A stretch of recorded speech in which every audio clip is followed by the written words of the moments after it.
ہر روز لوگوں کو معاف کر کے سویا کریں. پہلے تو اس طرح کا کوئی کام ہی نہ کریں. ایک شخص نے جملہ کہا تھا، لکھا تھا، کمال لکھا تھا. اس نے کہا تھا کبھی ایسا کوئی کام نہ کرنا کہ کوئی تمہاری وجہ سے جا کے رب کے سامنے رونا شروع کر دے. ایسا کوئی کام نہ کرنا کہ کوئی بندہ تمہاری شکایتیں اللہ رسول کو لگائے. اس طرح کا کبھی کام نہ کرے کہ وہ تڑپ اٹھے اور کہے اب تمہارا شکوہ میں نے وہیں کرنا ہے.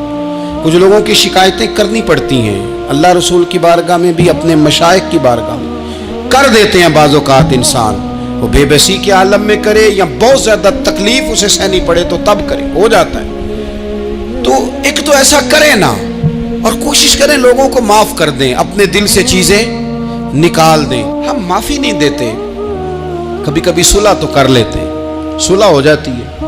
پنچایت میں صلح ہو گئی، پھر لڑائی ہوئی، پھر بات شروع سے شروع ہو گئی کیونکہ ہم نے معافی، پھر وہ بات شروع ہو گئی 1955 سے. تو وہ بھی آکھیا سی، تو اے بھی کیتا سی، وہ بننے والی گل یاد ہی، او بس کر یار، کچھ بھولے بھی تو. بچے پتہ کیوں خوش رہتے ہیں؟ آپ کو پتہ ہے بچے کیوں خوش رہتے ہیں؟ بچوں کو بات بھول جاتی ہے. اس لیے بچے، اماں نے ادھر 2 تھپڑ مارے 3-4 منٹ پہلے، اور اگلے 5 منٹ میں اماں نے پھر ماتھے کا بوسہ لیا تو بھول گئی بات. اللہ کرے کوئی تھوڑے تھوڑے بچے بھی بن جائیں. یہ جو بہتے سیانے ہیں نا، ان کا بھی اللہ ہی حافظ ہے. عقل زیادہ آ گئی ہے نا. اس لیے اقبال جیسے لوگوں نے کہا تھا خرد کی گتھیاں سلجھا چکا ہوں، یا رب مجھے صاحب جنوں کر دے، صاحب جنوں کر دے، صاحب اللہ کوئی تھوڑا سا مجھے مجنون بھی بنا. یہ زیادہ عقل تو کسی کام کی رہی نہیں، پاگل کر دی، پاگل کر دی. بہت سارے لوگ ایسے ہیں زیادہ سمجھدار ہوتے ہیں، لہذا معافی دینے کو تیار ہے. معافی دیں. جب کوئی معافی کا مطالبہ کرے تو اسے معافی.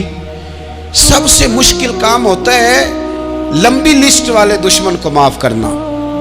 لسٹ جس کی لمبی ہو نا غلطیوں کی، ایک آدھ غلطی تو معافی ہو جاتی ہے. کچھ لوگوں کی لسٹ بھی بڑے کچھ عادی مجرم بھی ہوتے ہیں، لسٹ لمبی ہوتی ہے، ان کو معافی دینا بھی تھوڑا سا مشکل ہوتا ہے. لیکن کمال بھی یہ ہے کہ جس کی لسٹ لمبی ہو اسے یک جنبش قلم بندہ معاف کر دے.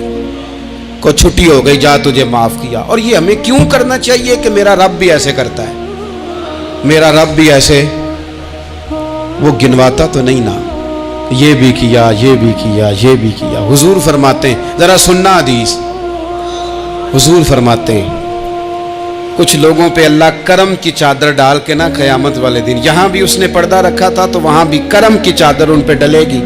تو اللہ فرمائے گا یہ گناہ کیے تو چھوٹے چھوٹے گناہ اس کے گنوائے جائیں گے. یہ اب وہ ڈرے گا، چونکہ پتہ تے سارا ہے نا سردار نو کیتیاں دا. اب وہ ڈرے گا، چھوٹے چھوٹے گناہ اس کے گنو، تو اس کا خیال ہے بڑے بڑے بھی نہ سامنے آ جائیں. چھوٹی چھوٹی غلطیاں اس کی گنوائی جا رہی ہیں، جو ڈر رہا ہے، کانپ رہا ہے. قربان جائیں نبی پاک کے لفظوں پہ. کچھ گلاں اجیاں نے قرآن پاک اجیاں نے، یہ نا میری دادی کہا کرتی تھی، میری اماں کہا کرتی تھی، اے کچھ کام اجائے نے. کچھ گلاں اجیاں نے کہ اتنے دل کرتا ہے صفحہ بند ہو جانا ہے تو معافی ہو جانی، یعنی ختم ہے یہ بات، اس سے آگے کسی نے سوال پوچھنا ہی نہیں. چھوٹے چھوٹے گناہوں کا اللہ تذکرہ فرمائیں، یہ کیا، یہ کیا، یہ کیا، یا اللہ ہو گیا. اب بندہ ڈر رہا ہے کہ بڑے بڑے بھی سامنے آ جائیں گے، لیکن چھوٹے گناہوں پہ ہی فل سٹاپ لگا کے نا، تو رب فرمائے گا یہ جو تیرے گناہ ہیں نا، اس کے بدلے تجھے نیکیاں دی جا رہی ہیں. تو نے سچی توبہ کی تھی تو ان گناہوں کو بدل کے نیکیاں بنایا جا رہی ہیں. پہلے ڈر رہا تھا، حضور فرماتے ہیں، اب فٹافٹ بول پڑا، کہنے لگا یا اللہ میں نے تو بڑے بڑے بھی کیے ہیں.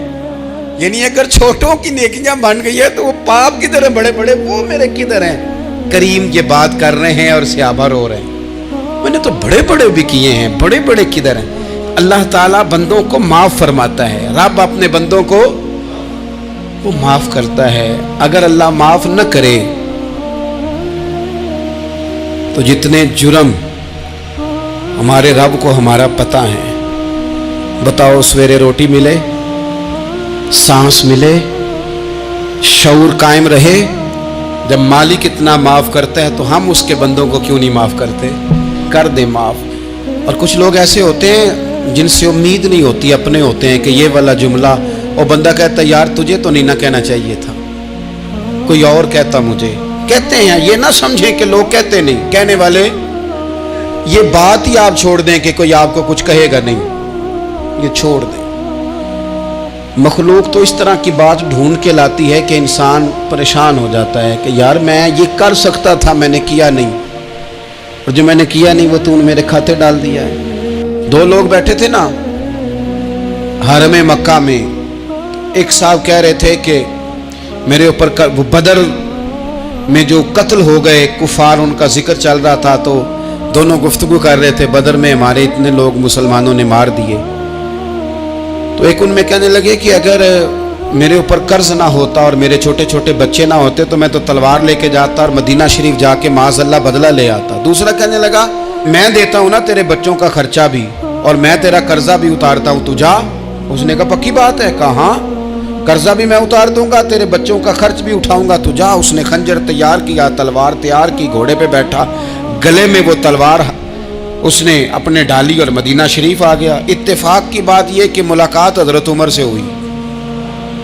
جناب عمر کہنے لگے مجھے تیری نیت ٹھیک نہیں لگتی، پکڑا کدھر آئے ہو؟ کہنے لگا میں تو بدر کے قیدیوں کے بارے میں بات کرنے آیا۔ فرمایا تلوار لے کے چل تجھے حضور کے پاس لے کے جاتا ہوں۔ نبی کریم کی بارگاہ میں لے گئے تو حضور فرمانے لگے کیسے آئے ہو، کیسے آنا ہوا؟ کہنے لگے جی میں تو بدر کے جو قیدی آپ کے پاس ہیں ان کی بات کرنے آیا تھا۔ تو حضور فرمانے لگے چل پھر باقی کی میں سناؤں۔